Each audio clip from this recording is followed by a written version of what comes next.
Hello everyone, this is विनय महेश्वरी। तो आज का जो लेक्चर है इसमें हम लोग कंटिन्यू करेंगे प्रॉपर्टीज ऑफ डिटरमिनेंट के क्वेश्चंस, दैट इज एक्सरसाइज 4.2 के प्रॉब्लम्स।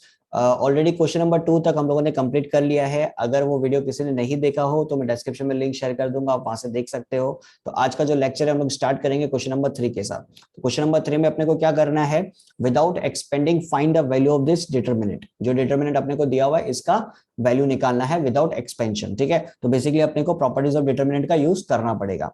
तो देखिए यहाँ पे अपने को पहला रो पे क्या दिया हुआ है, A minus B, B minus C, C minus A.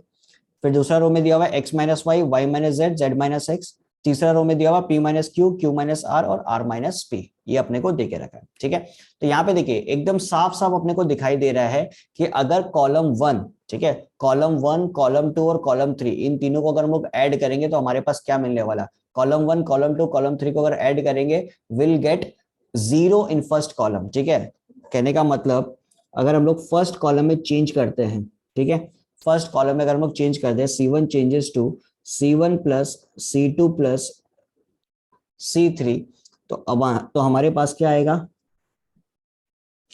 A minus B, B minus C और C माइनस ए ऐड होगा। ठीक है, A minus B, B minus C और C माइनस ए ऐड होगा। ठीक है, X minus Y, Y minus Z, Z minus X add होगा। P minus Q plus Q minus R plus R minus P, ये add होगा। बाकी जो column है वो जैसे है वैसे ही रहेंगे, Y minus Z, Q minus R, C minus A, Z minus X, R minus P. ठीक है, ये जैसे है वैसे ही रहेंगे। क्लियर? तो अब यहाँ पे अपने को देखने को मिल रहा है कि a minus B, B minus C, C minus A, इसमें से क्या होगा, सब के सब टर्म कैंसल आउट हो जाएंगे। तो इसका मतलब जो हमारा पहला कॉलम होगा, पहला कॉलम के अंदर सारे एलिमेंट्स क्या हो जाएंगे, जीरो, जीरो, जीरो। ठीक है, बचा क्या मेरे पास, बी माइनस सी, फिर उसके बाद वाई माइनस जेड, फिर Q minus R, then C minus A, Z minus X, R minus P. Clear? तो अगर यदि हमारा फर्स्ट कॉलम पूरा का पूरा जीरो हो गया तो हमारा प्रॉपर्टी नंबर 1 क्या कहता है, अगर किसी भी डिटरमिनेंट में कोई भी एक रो या कोई भी एक कॉलम कंप्लीटली अगर जीरो हो जाए, उसके सारे एलिमेंट जीरो हो जाए, तो हम लोग क्या बोल सकते हैं कि डिटरमिनेंट की वैल्यू क्या होगी, it will be equal to zero. तो इसका फाइनल आंसर क्या हो गया, जीरो। ठीक है, नेक्स्ट 3 का सेकेंड पार्ट अपने पास क्या दिया हुआ है, फर्स्ट रो के अंदर है 1BC, फिर AB प्लस सी, 1CA, फिर BC plus A, 1AB C A plus B. ठीक है, तो सबसे पहला काम हम लोग क्या करेंगे, जो C3 जो हमारा कॉलम है, ठीक है, इसको हम पहले ब्रेक कर देंगे। तो ब्रेक करने पे हमारे पास क्या आ जाएगा, देखिए 1BC AB प्लस AC, ठीक है, 1CA BC प्लस AB, फिर 1AB AC प्लस BC। ठीक है, सॉरी AC प्लस, हाँ ठीक है, AC प्लस BC। तो अब अपन क्या कर सकते हैं, फर्स्ट कॉलम पे क्या है हमारे पास 1 1 1, ठीक है, सेकंड कॉलम पे क्या है BC, CA और AB। ठीक है, अब अगर हम लोग सेकंड कॉलम पे थर्ड कॉलम अगर ऐड कर दे, सेकंड कॉलम पे अगर हम लोग थर्ड कॉलम ऐड कर दे तो हमारे पास क्या आएगा, ये देखते हैं। ठीक है, तो हम लोग ये लिखेंगे C2 changes to C2 plus C3। अब ये ऑपरेशन भी कर सकते हो या चाहो तो C3 changes to C3 plus C2 भी कर सकते हो, आप थर्ड कॉलम पे भी चेंज कर सकते हो, बात एक ही है, कोई दिक्कत नहीं है। ठीक है, तो यहाँ पे हमारे पास क्या आ जाएगा, first column as it is जैसा है वैसा ही रहेगा, जो सेकंड कॉलम है वो चेंज होके क्या बन जाएगा, AB BC AC।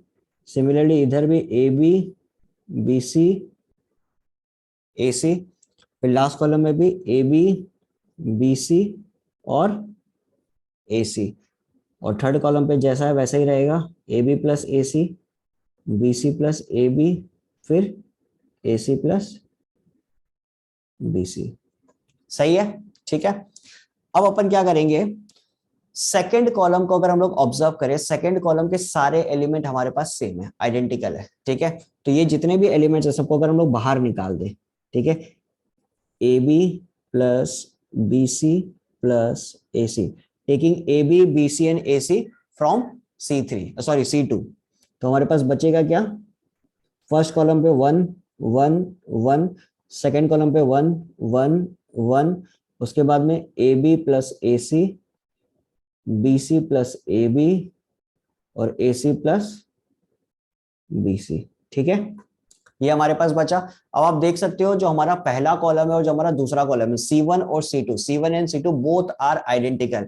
If this two columns are identical we can directly say that value of determinant will be 0। तो हमारे पास डिटरमिनेंट की वैल्यू क्या आ जाएगी, it will be 0, A B plus B C plus A C multiply by 0। तो ultimately determinant की value कितनी हो गई, इट इज इक्वल टू 0, ठीक है। नेक्स्ट फोर्थ का फर्स्ट पार्ट पे अपने को क्या दिया हुआ है, फर्स्ट रो पे 1/a 1bc, सेकंड रो पे 1/b 1ca, थर्ड रो पे 1/c 1ab, ये हमारे पास है, ठीक है। तो यहाँ पे अपन क्या करेंगे, यहाँ पे कुछ चेंजेस करते हैं अपन फर्स्ट रो पे, ठीक है। फर्स्ट रो पे मैं मल्टीप्लाई करता हूं a से, ठीक है, फर्स्ट रो पे मैंने मल्टीप्लाई किससे किया, a से। सेकंड रो पे मैं मल्टीप्लाई करता हूं b से, ठीक है, और थर्ड रो को मल्टीप्लाई करता हूं सी से। सॉरी मैंने यहाँ पे ये लिखा नहीं, रो 1 changes to A R1 R2 और C R3, ठीक है। कहने का मतलब क्या हो गया कि फर्स्ट रो को कंप्लीटली मैं किससे मल्टीप्लाई कर रहा हूँ, A से, सेकंड रो को कंप्लीटली किससे मल्टीप्लाई कर रहा हूँ, B से, और थर्ड रो को किससे मल्टीप्लाई कर रहा हूँ, C से। हमेशा एक चीज याद रखिएगा, जिस भी चीज से आप मल्टीप्लाई करते हो वही क्वांटिटी से आपको डिवाइड भी करना पड़ता है, ठीक है। तो आप देखिए बाहर आप क्या लिखोगे, 1/ABC, 1/ABC आप क्यों लिख रहे हो, बिकॉज फर्स्ट रो पे आपने क्या मल्टीप्लाई किया, ए से मल्टीप्लाई किया, तो डिवाइड भी आपको ए से करना पड़ेगा। सेकंड पे आपने बी से मल्टीप्लाई किया तो बी से डिवाइड भी करना पड़ेगा। सी से थर्ड रो पे मल्टीप्लाई किया तो डिवाइड भी आपको सी से करना पड़ेगा, ठीक है। इसलिए मैंने डायरेक्टली लिख दिया 1/ABC। तो अब हमारा जो रो चेंज होगा उस पर क्या बनेगा देखते हैं। 1/a को a से मल्टीप्लाई किया तो बन गया a, फिर सेकंड रो सेकंड कॉलम पे हमारे पास क्या आ जाएगा a, तो यहाँ पे आ जाएगा ABC। फिर सेकंड रो की बात करें तो हमारे पास क्या आ जाएगा 1B, फिर ABC, अगेन 1C, फिर ABC, सही है। अब देखिए जो हमारा कॉलम 3 है, उसमें से हम लोग क्या बाहर निकाल सकते हैं, क्या कॉमन दिख रहा है आपको, ABC कॉमन दिख रहा है। तो ABC को हम लोग क्या करेंगे, बाहर निकाल देंगे। तो ABC को बाहर निकालेंगे, यहाँ पे ऑलरेडी नीचे एक ABC था, तो ABC बाई ABC हो जाएगा। तो 1 1 1 ABC 1 1 1। तो अब आप देख सकते हो हम लोग का जो कॉलम 1 है और कॉलम 3 है, बोथ आर आइडेंटिकल, तो यहाँ पे डायरेक्टली हम लोग बोल सकते हैं डिटरमिनेंट की वैल्यू क्या होगी, डिटरमिनेंट की वैल्यू होगी 0 के बराबर, ठीक है। ये कंडीशन आपको एग्जाम में लिखना पड़ेगा कि हम लोग का C1 और C3, since the column 1 and column 3 both are identical, therefore the value of determinant will be 0। Clear एकदम, ठीक है। नेक्स्ट 4 का सेकंड पार्ट हमारे पास क्या है, फर्स्ट रो पे दिया हुआ है a plus B 2a plus B 3a plus B, second row पे 2a plus B 3a plus B 4a plus B, उसके बाद में थर्ड रो पे 4a plus B 5a plus B और 6a प्लस बी, ठीक है। तो यहाँ पे भी कुछ ऑपरेशन अपने को परफॉर्म करना पड़ेगा। यहाँ पे चाहे तो हम लोग रो ऑपरेशन भी परफॉर्म कर सकते हैं और कॉलम ऑपरेशन भी परफॉर्म कर सकते हैं। तो अगर कॉलम के थ्रू जाए तो हम लोग क्या लिख सकते हैं, देखिए C2 पे कुछ चेंज करते हैं, C2 changes to C2 minus C1, ठीक है। मतलब कॉलम 2 में अपन क्या चेंज कर रहे हैं, कॉलम 2 को कॉलम 1 से माइनस कर रहे हैं, ठीक है। फिर इसके अंदर C3 पे भी कुछ चेंज कर देते हैं, C3 changes to C3 minus C1, ठीक है। तो अब इससे हम लोग को फायदा क्या होगा, देखिए जो हम लोग का C1 है वो तो जैसा है वैसा ही रहेगा, a plus B 2a plus B 4a plus B, ठीक है। और C2 पे क्या चेंज आएगा, देखिए 2a plus B minus a minus B करेंगे तो हमारे पास क्या आएगा, b कैंसल आउट हो जाएगा, बचेगा क्या a। फिर उसके बाद में सेकंड पे भी a, फिर अगेन a, ठीक है। फिर उसके बाद अपन अगर यदि करते हैं C3 changes to C3 minus C1 करते हैं तो हमारे पास क्या बचेगा 2a 2a और 2a। क्लियर। अब जो हमारा फर्स्ट रो है, सॉरी सेकंड कॉलम और थर्ड कॉलम है, उसमें से अगर यदि हम लोग बाहर निकालते हैं, या समझ लीजिए थर्ड कॉलम में से 2 को अगर हम लोग बाहर निकाल देते हैं, तो हमारे पास क्या बचेगा? ए प्लस बी, 2a+b, 4a+b। ठीक है, ए ए ए जैसा है वैसा रह गया, फिर ए ए ए। अब देख सकते हैं आप, हम लोग का C2 और C3, कॉलम 2 और column 3 both are identical, both are identical. तो इस केस में भी हम लोग डिटरमिनेंट की वैल्यू क्या बोल सकते हैं? It is equal to 0। Clear एकदम? ठीक है। सो नेक्स्ट हमारे पास क्वेश्चन नंबर 5 है। क्वेश्चन नंबर 5 क्या कहता है? If A is a square matrix of order 2 and determinant of A matrix दिया हुआ है कितना? -5, then find the value of determinant of 3a। देखिए, इस टाइप का क्वेश्चन करने के लिए आपको एक चीज बताता हूं कि अगर हमारे पास ऐसा सिचुएशन है, ठीक है, k into A of determinant, मतलब कोई एक मैट्रिक्स है जिसके साथ k मल्टीप्लाई हो रहा है, k is a constant quantity, ठीक है, और मैट्रिक्स का जो ऑर्डर है समझ लीजिए वो ऑर्डर हो गया n। ठीक है, तो उस जगह पे हम लोग क्या लिख सकते हैं? k to the power n into determinant of that matrix, k to the power n into determinant of that matrix. Clear एकदम? ठीक है, तो जो भी हमारे पास कांस्टेंट क्वांटिटी रहेगा उसके पावर पे क्या चढ़ जाएगा? उसके पावर पे जो भी हमारा ऑर्डर रहेगा वो चढ़ जाएगा। ठीक है, अब इस क्वेश्चन के अंदर जो हमारा क्वेश्चन नंबर 5 है, क्वेश्चन नंबर 5 में क्या दिया हुआ? डिटरमिनेंट की वैल्यू अपने को दी हुई है, अपने को वैल्यू किसका निकालना है? 3a का वैल्यू निकालना है। ठीक है, 3a का वैल्यू निकालना है। तो यहाँ पे 3a का मतलब क्या हो गया? k की वैल्यू कितनी होगी? It is 3। और ऑर्डर कितना दिया हुआ अपने को? ऑर्डर दिया हुआ है 2। तो हम लोग क्या लिखेंगे? 3 to the power 2 into determinant of A. ठीक है, तो 3 टू द पावर 2 कितना हो जाएगा? 9। 9 मल्टीप्लाई बाय ए का वैल्यू कितना दिया? -5, so the value will be -45। So 3a का डिटरमिनेंट की वैल्यू कितनी हो गई? -45। क्लियर एकदम? ठीक है, उसी तरीके से क्वेश्चन नंबर 6 पे अपने को क्या दिया हुआ है? If A is a square matrix of order 3 and determinant की वैल्यू दी हुई है कितनी? 4, और वैल्यू निकालनी है किसकी? Determinant of 2a। Similar same तरीका हमारा, तो 2a की जगह हम लोग क्या लिखेंगे? 2 to the power 3, because order हमारा क्या है? 3, इंटू डिटरमिनेंट ऑफ ए। तो 2 टू द पावर 3 कितना हो जाएगा? 8, और डिटरमिनेंट ऑफ ए की वैल्यू कितनी दी हुई है? 4, तो 8 इंटू 4 हमारे पास वैल्यू कितनी आ गई? 32। क्लियर एकदम? ठीक है, नेक्स्ट क्वेश्चन नंबर 7 हमारे पास क्या दिया हुआ है? सेम तरीके का क्वेश्चन, ऑर्डर दिया हुआ है 3, डिटरमिनेंट की वैल्यू दी हुई है -2, और उसके बाद में क्या दिया हुआ अपने को निकालना? -5a का डिटरमिनेंट। ठीक है, तो -5a का अगर अपने को डिटरमिनेंट निकालना है तो कैसे निकालेंगे? -5 के पावर पे चला जाएगा 3 इंटू डिटरमिनेंट ऑफ a। तो -5 टू द पावर 3 कितना हो जाएगा? It will B -125। मल्टीप्लाई किससे होगा? मल्टीप्लाई होगा -2 से, बिकॉज डिटरमिनेंट ऑफ ए की वैल्यू कितनी है? -2। तो फाइनल आंसर हमारे पास कितना आ जाएगा? माइनस माइनस हो गया प्लस, 125 इंटू 2 कितना हो जाएगा? It will B 250। सही है। नेक्स्ट क्वेश्चन नंबर 8 हमारे पास क्या दिया हुआ है? If A is a square matrix of order 3, ठीक है, then determinant of 3a is equal to k into determinant of a, find the value of k। इस केस के अंदर k की वैल्यू निकालनी है अपने को। किसकी वैल्यू निकालनी है? k की वैल्यू निकालनी है। ठीक है, तो किस तरीके से निकालेंगे देखते हैं। 3 times of a determinant is equal to k into determinant of a। ठीक है, तो 3 टाइम्स ऑफ a डिटरमिनेंट को क्या लिख सकते हैं? 3 to the power 3, because order क्या दिया हुआ है क्वेश्चन के अंदर? 3 इंटू डिटरमिनेंट ऑफ a, और k into determinant of a। तो यहाँ से डिटरमिनेंट ऑफ ए लेफ्ट और राइट दोनों तरफ से कैंसिल आउट हो गया, तो k की वैल्यू कितनी आ जाएगी? k is equal to 3 to the power 3, and 3 to the power 3 is nothing but 27। तो k की वैल्यू कितनी हो गई? 27। सही है। नेक्स्ट हमारे पास आ गया क्वेश्चन नंबर 9। क्वेश्चन नंबर 9 पे क्या दिया हुआ है? If a is a square matrix such that determinant of a is equal to 5, write the value of a into a transpose का डिटरमिनेंट। ये निकालना। देखिए यहाँ पे क्या करेंगे, देखिए a इंटू a ट्रांसपोज का अगर डिटरमिनेंट निकालना है तो साइड में आपको पहले एक प्रॉपर्टी बता देता हूँ। अगर हमारे पास ऐसा सिचुएशन हो कि डिटरमिनेंट ऑफ a भी निकालना हो, ठीक है, तो इसके लिए क्या लिख सकते हैं? Determinant of a into determinant of b।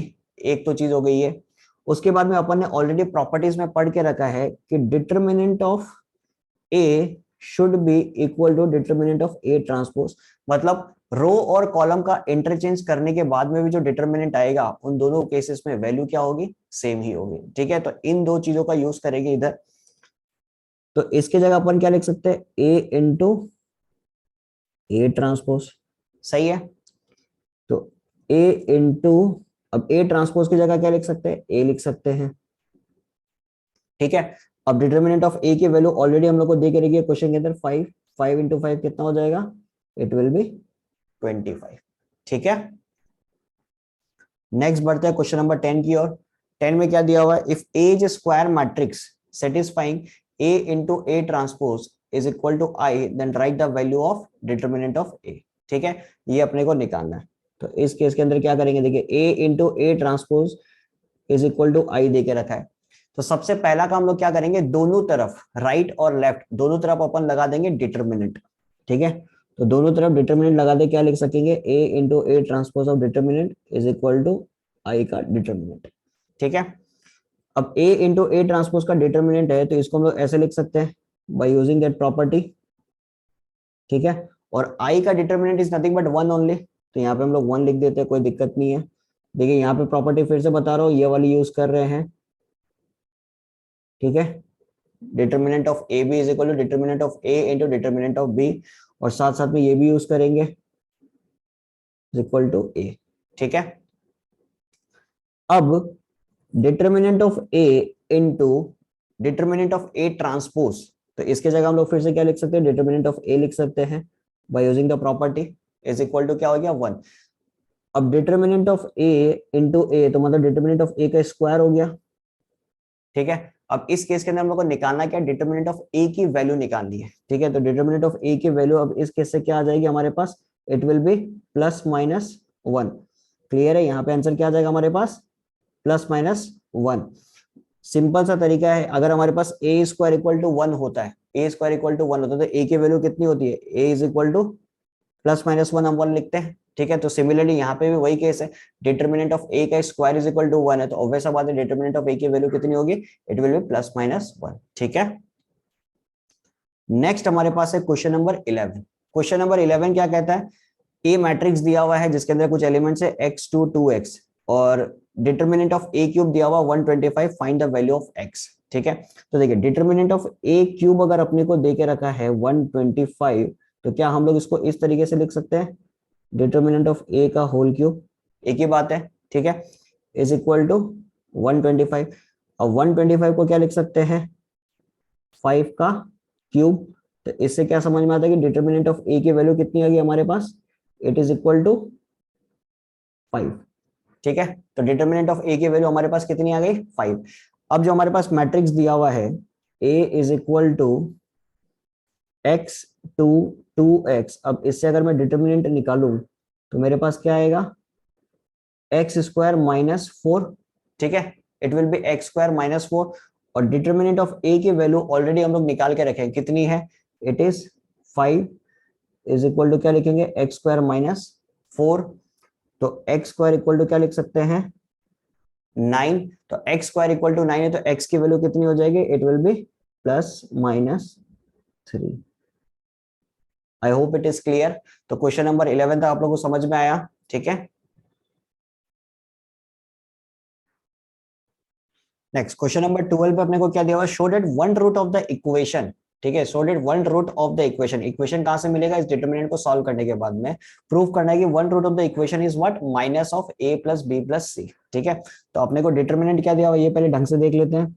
Determinant अपने को दिया हुआ है X plus A B C B, X plus C A C A, X plus B is equal to किसके बराबर है, ये 0 के बराबर। अपने को बस ये शो करना है कि इसका एक रूट जो है, एक रूट मतलब एक सोल्यूशन जो है वो कितना होगा, minus of A plus B plus C. ठीक है, तो ये तो साफ साफ दिखाई दे रहा है कि अगर हम लोग कॉलम 1 को, ठीक है, कॉलम 1 ले लो या कॉलम 2 ले लो या कॉलम 3 ले लो, कुछ भी ले लो। ठीक है, कॉलम 1 को अगर हम लोग कॉलम 2 और कॉलम 3 के साथ ऐड कर दें तो हमारे पास बचेगा क्या, देखिए column 1 changes to C1 plus C2 plus C3। ठीक है, ये ऑपरेशन अगर हम लोग करते हैं तो हमारे पास क्या आएगा, देखिए एक्स प्लस ए प्लस बी प्लस सी, ठीक है। फिर इसके अंदर में B plus x plus C plus A, फिर सी प्लस ए प्लस एक्स प्लस बी, ठीक है। फिर कॉलम 2 जैसा है वैसा ही रहेगा, B X plus C A, column 3 भी जैसा है वैसा रहेगा, plus B is equal to 0। अब जो हमारा फर्स्ट कॉलम है इसके सारे एलिमेंट सेम है, तो हम लोग क्या बाहर निकाल सकते हैं, x प्लस ए प्लस बी प्लस सी को अपन बाहर आराम से निकाल सकते हैं, ठीक है। 1 1 1 B X plus C A C A X plus B, ठीक है, इज इक्वल टू 0। अब देखिए यहाँ पे क्वेश्चन का डिमांड ये था कि वन ऑफ द रूट, मतलब एक रूट अपने को दिखाना minus of A plus B plus C, तो ऑलरेडी वो हम लोगों ने दिखा दिया। देखिए ये वाला जो पोर्शन है it is also equal to 0, and ये वाला जो पोर्शन है determinant this is also equal to 0। हालांकि अब इस केस के अंदर सिर्फ minus of A plus B plus C दिखाना है, तो डिटरमिनेंट को सॉल्व नहीं भी करेंगे तो चलेगा। हम लोग यहाँ पे डायरेक्टली लिख सकते हैं, since X plus A plus B plus C is equal to 0, तो x इज इक्वल टू क्या हो जाएगा, minus of A plus B plus C, ठीक है। नेक्स्ट क्वेश्चन नंबर 13 पे क्या दिया, विदाउट एक्सपेंडिंग प्रूव दैट। अपने को विदाउट एक्सपेंशन प्रूव करना है क्या, कि लेफ्ट हैंड साइड पे हमारे पास क्या है, कॉलम में ए बी सी, फिर कॉलम 2 में ए square B square C square, column 3 में B C C A B, ठीक है। और राइट हैंड साइड पे क्या 1 1 1 ए square B square C square ए cube B cube C cube, ठीक है। ये अपने को प्रूफ करना है। तो लेफ्ट हैंड साइड वाला जो पोर्शन है, लेफ्ट हैंड साइड वाला जो डिटरमिनेंट, इसको लेके चलते हैं, ठीक है। तो यहाँ पे हमारे पास क्या आएगा, देखिए A B C A square B square C square B C C A B, ठीक है। अब इस केस के अंदर अपने को थोड़ा सा ऑपरेशन करना पड़ेगा। ऑपरेशन क्या हो सकता है देखते हैं। R1 changes to A R1 लिख सकते हैं, R2 changes to be R2 लिख सकते हैं, और R3 changes to C R3 लिख सकते हैं, ठीक है। अब इससे फायदा क्या होगा देखिए, अच्छा इंपॉर्टेंट चीज ये है कि मल्टीप्लाई अगर कुछ करें, मैंने क्या बोला था, अगर हम लोग कुछ मल्टीप्लाई करते हैं तो उतने ही क्वांटिटी से अपने को डिवाइड भी करना पड़ता है। तो यहाँ पे लिखिए 1/ABC, ठीक है। तो ये क्या बन जाएगा, ए square B square C square ए cube B cube C cube, और लास्ट में ए बी सी और ए बी सी, ठीक है। अब थर्ड कॉलम में से हम लोग क्या निकाल सकते हैं, एबीसी को बाहर निकाल सकते हैं। थर्ड कॉलम में से एबीसी को बाहर निकाल देते हैं, तो क्या बचेगा, एबीसी डिवाइडेड बाय एबीसी, ठीक है। हमारे पास क्या रह गया, ए square B square C square ए cube B cube C cube 1 1 1, ठीक है। एबीसी कैंसिल आउट हो गया। अभी भी ये प्रूफ हुआ नहीं है। प्रूफ करने के लिए अपने को क्या चाहिए, देखिए प्रूफ करने के लिए अपने को फर्स्ट वाला जो कॉलम है उसमें 1 1 1 होना चाहिए, ठीक है। और सेकंड वाला जो कॉलम है उसमें ए square B square C square, और थर्ड वाला जो कॉलम है उसमें ए क्यूब बी क्यूब और सी क्यूब होना चाहिए, सही है। तो अपन क्या करेंगे, यहाँ पे पहले एक बार चेंज करेंगे, 1 1 1 मतलब C1 और C3 को इंटरचेंज कर देते पहले, C1 चेंजेस टू C3, तो C1 चेंजेस टू C3 को अगर इंटरचेंज करेंगे तो हमारे पास फर्स्ट कॉलम पे आ जाएगा 1 1 1, ठीक है। उसके बाद में ए क्यूब बी क्यूब और सी क्यूब जैसा है वैसा रहेगा। फिर यहाँ पे आ जाएगा ए स्क्वायर बी स्क्वायर और सी स्क्वायर। अब एक चीज यहाँ पे ध्यान दीजिएगा, यहाँ पे सिर्फ एक कॉलम को मैंने पहले इंटरचेंज किया है। हम लोगों ने एक प्रॉपर्टी पढ़ी थी कि अगर आप किसी भी एक रो या किसी भी एक कॉलम को इंटरचेंज करते हो तो उसका जो डिटरमिनेंट है वो डिटरमिनेंट कैसे चेंज हो जाता है, माइनस साइन के साथ चेंज हो जाएगा। तो यहाँ पे अपने को क्या लगाना पड़ेगा, एक माइनस साइन लगाना पड़ेगा, ठीक है। अब फिर से इसको रीअरेंज करते हैं, तो यहाँ पे कैसे चेंज करेंगे, C2 चेंजेस टू C3, ठीक है। तो C2 चेंजेस टू C3 करेंगे तो क्या आ जाएगा हमारे पास 1 1 1, और इधर आ गया ए square B square C square ए क्यूब बी क्यूब और सी क्यूब। फिर से हम लोगों ने क्या किया, दो कॉलम को इंटरचेंज किया, तो फिर हमारे पास क्या लगेगा, एक और नेगेटिव साइन लगेगा। तो अब नेगेटिव नेगेटिव क्या बन चुका है, नेगेटिव नेगेटिव हो चुका है पॉजिटिव। और यही अपने को प्रूफ करना था कि फर्स्ट कॉलम में हमारे पास क्या होना चाहिए, 1 1 1, दूसरा कॉलम में ए square B square C square, और तीसरा पे ए cube B cube C cube. Clear है? आई होप आप सबको समझ में आया होगा। नेक्स्ट 14 का 1 में क्या दिया हुआ है, using properties of determinant find the value of x. तो ये जो फर्स्ट पार्ट है ये बिल्कुल क्वेश्चन नंबर 12 की तरह है, जो क्वेश्चन नंबर 12 हम लोगों ने किया था उसी की तरह है। तो पहले जो ऑपरेशन है उसको हम लोग इस तरीके से लेके चलते हैं कि C1 changes to C1 plus C2 plus C3। ठीक है, तो यहाँ पे क्या हो जाएगा हमारे पास, इसको प्लस करेंगे तो हमारे पास आ जाएगा x प्लस ए प्लस बी प्लस सी। ठीक है, फिर अगेन x प्लस ए प्लस बी प्लस सी, फिर अगेन x प्लस ए प्लस, ठीक है, फिर b into X plus B, B C A X plus C is equal to 0। सही है, ये हमारे पास आ चुका है। अब लोग क्या कर सकते हैं, जो फर्स्ट कॉलम है फर्स्ट कॉलम में से क्या बाहर निकाल सकते हैं, x प्लस ए प्लस बी प्लस सी बाहर निकाल सकते हैं। क्या निकाल सकते हैं, x प्लस ए प्लस बी प्लस सी बाहर निकाल सकते हैं। तो इसको बाहर निकाल देते तो हमारे पास क्या बचेगा, x प्लस ए प्लस बी प्लस सी को बाहर निकाल देते हमारे पास बचेगा 1 1 1 बी एक्स प्लस बी, फिर B C A X plus C. ठीक है, अब देखिए, अब चाहो तो आप इस डिटर्मिनेंट को इसी पॉइंट से आप क्या कर सकते हो, एक्सपेंड कर सकते हो, बट बेटर ऑप्शन आपके लिए ये है कि थोड़ा सा प्रॉपर्टी का आप और यूज करो, और यहाँ पे जो फर्स्ट कॉलम पे 1 1 1 दिया हुआ है उनमें से किसी भी दो एलिमेंट को जीरो बना दो। अगर आप दो एलिमेंट को जीरो बना देते हो उसके बाद में आप एक्सपेंड करते हो तो बहुत ज्यादा आसान हो जाता है। ठीक है, तो ये काम अपन करेंगे। देखिए, सबसे पहले एक ऑपरेशन लेते हैं, R1 changes to R1 minus R2। फिर दूसरा ऑपरेशन ले लेते हैं, R3 changes to R3 minus R2। ठीक है, तो इससे फायदा हमारे पास क्या होगा, देखिए x प्लस ए प्लस बी प्लस सी ये तो जैसा है वैसा रहने दीजिए। फर्स्ट कॉलम में फायदा ये होगा कि 1 माइनस 1 0, फिर b minus x minus b हमारे पास क्या बचेगा, माइनस एक्स बचेगा, फिर इधर क्या बचेगा, c माइनस ए। और जो R2 है ये जैसा है वैसा ही रहेगा, इस पे कोई चेंजेस नहीं आएगा।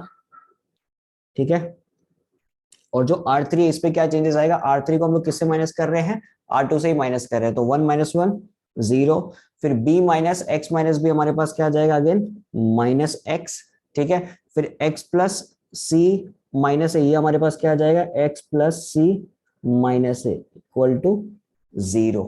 सही है, अब x प्लस ए प्लस बी प्लस सी ये तो जैसा है वैसा रहने चाहिए, एकदम लास्ट में सॉल्व करेंगे। ठीक है, अब एक्सपेंशन अगर मेरे को करना है तो हम एक्सपेंशन कैसे करेंगे, एक्सपेंडिंग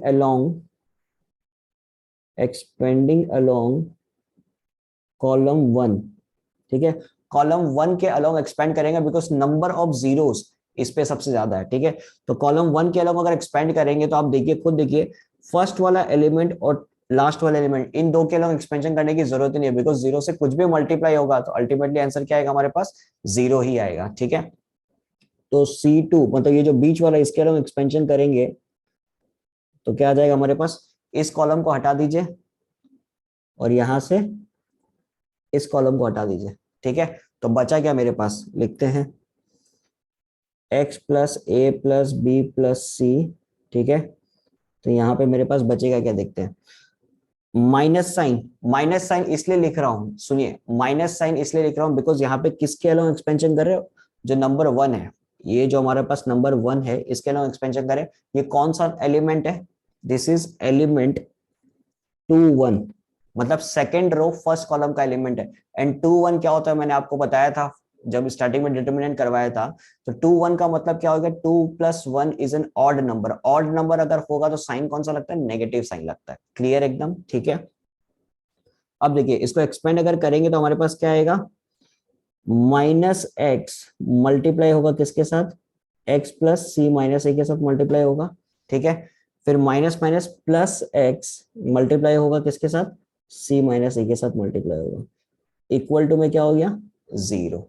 ठीक है, तो हमारे पास क्या बचेगा ये चेक कर लेते हैं, x प्लस ए plus B plus C, sorry यहाँ पे a लिख दिया 2 बार, x प्लस ए प्लस बी प्लस सी, और माइनस जैसा इसको वैसा रहने दीजिए। ठीक है, minus of x into X क्या हो जाएगा, माइनस एक्स स्क्वायर, फिर minus of x into C minus A, और plus x into C minus A. ठीक है, इज इक्वल टू 0। अब minus of x into C minus A और plus x into C minus a, ये पूरा का पूरा हम लोग काट सकते हैं। हमारे पास क्या बचा, minus X square minus minus plus x square. ठीक है, तो लास्ट में हमारे पास बच क्या रहा है, एक्स प्लस ए प्लस बी प्लस सी इंटू में एक्स स्क्वायर इक्वल टू 0। तो इसका मतलब हमारे पास सॉल्यूशन कितने आने वाले, 3 सॉल्यूशन आने वाले, बिकॉज ये क्या बनने वाला है, क्यूबिक इक्वेशन बनने वाला है। तो हम लोग इस तरीके से लिख सकते हैं, X plus A plus B plus C equal to 0, then X square equal to 0। तो एक्स की एक वैल्यू आ गई minus of A plus B plus C, और एक्स की दूसरी वैल्यू कितनी आएगी, इट विल बी 0 एंड 0। तुम्हारे पास 3 सोल्यूशन आ रहे हैं, 2 तो हो गया 0, तीसरा हो गया minus of A plus B plus c. I hope it is clear. So next question हमारे पास है, यहाँ पे भी x की वैल्यू निकालनी है। तो यहाँ पे अपन क्या करेंगे, सबसे पहले एक ऑपरेशन यूज करेंगे, r1 changes to, sorry, r1 changes to r1 plus r2 plus r3। तो इससे फायदा अपने को क्या होने वाला है, इससे फायदा अपने को ये होने वाला है कि 3 माइनस एक्स माइनस 1 प्लस 1 करेंगे, माइनस 1 और प्लस 1 क्या हो जाएगा, कैंसल आउट हो जाएगा, और बचेगा क्या हमारे पास, it will be 3 minus X. ठीक है, फिर -1 5 माइनस एक्स और -1 को अगर हम लोग ऐड करेंगे तो -1 और -1 कितना हो जाएगा, -2, और 5 से माइनस करेंगे तो अगेन बचेगा क्या हमारे पास, 3 माइनस एक्स। सिमिलरली हम लोग का लास्ट कॉलम में भी क्या बचेगा, 3 माइनस एक्स। ठीक है,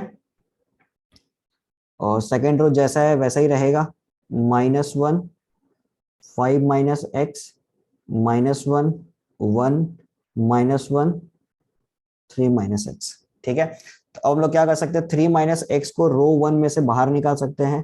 तो रो 1 में से 3 माइनस एक्स को बाहर निकाल देंगे तो हमारे पास बचेगा क्या, रो 1 में 1 1 1 -1 5 माइनस एक्स -1 1 -1 3 माइनस एक्स।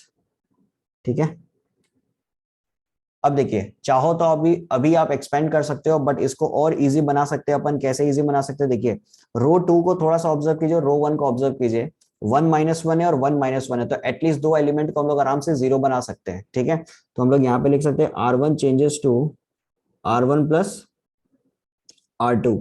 तो क्या आ जाएगा हमारे पास, देखिए, 3 माइनस एक्स इंटू 1 -1 0, फिर 1 प्लस 5 माइनस एक्स कितना हो जाएगा, it will B 6 minus x, फिर ये भी क्या हो जाएगा, 0 -1 5 माइनस एक्स -1 1 -1 3 माइनस एक्स। ठीक है, इक्वल टू 0।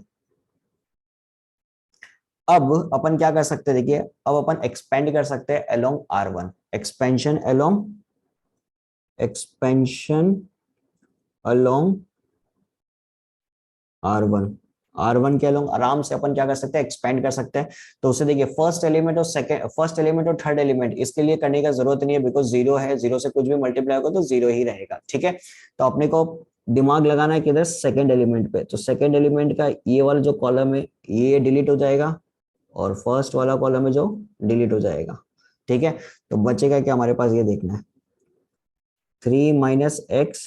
ठीक है, अब यहाँ पे साइन देखिए, साइन हमारे पास यहाँ पे माइनस का लगेगा। माइनस का साइन क्यों लगेगा, बिकॉज ये कौन सा एलिमेंट है, 6 माइनस एक्स जो है ये कौन सा एलिमेंट है, this is first row second column का एलिमेंट, मतलब 1 और 2, 1 प्लस 2 इज 3, और ऑड नंबर के लिए नेगेटिव साइन लगाते हैं। ठीक है, तो यहाँ पे लगा दिया नेगेटिव साइन, तो इंटू 6 माइनस एक्स लिखेंगे। फिर अब इसमें मल्टीप्लाई कौन सा पोर्शन होगा, -1 इंटू 3 माइनस एक्स। ठीक है, -1 इंटू 3 माइनस एक्स, और माइनस माइनस +1 हो जाएगा ये। ठीक है, तो बस अब इसको थोड़ा सा सॉल्व करना, सॉरी, इक्वल टू 0 भी होगा, 3 माइनस एक्स, फिर माइनस ऑफ 6 माइनस एक्स, इसको थोड़ा उल्टा कर देता हूँ, 6 माइनस एक्स है तो इसको मैं लिख देता हूँ x माइनस 6, तो माइनस का साइन भी गायब हो जाएगा, और बाकी इसको ओपन करेंगे तो क्या आएगा, -3 plus x plus 1 equal to 0। तो 3 माइनस एक्स, एक्स माइनस 6, और ये कितना हो जाएगा, x माइनस 2। तो यहां से हम लोग क्या बोल सकते हैं, 3 minus x equal to 0, x minus 6 equal to 0, x minus two equal to 0, तो x की वैल्यू हमारे पास क्या आ रही है 3, 6 और 2। तो x की रिक्वायर्ड वैल्यू हमारे पास क्या आ रही है, इट इज 2, 3 एंड 6। ठीक है, तो आज हम लोगों ने क्वेश्चन नंबर 14 तक कंप्लीट कर लिया है। अगर किसी को ये वीडियो पसंद आया हो तो अपने फ्रेंड्स के साथ जरूर शेयर करें और चैनल को सब्सक्राइब करें। Thank you so much.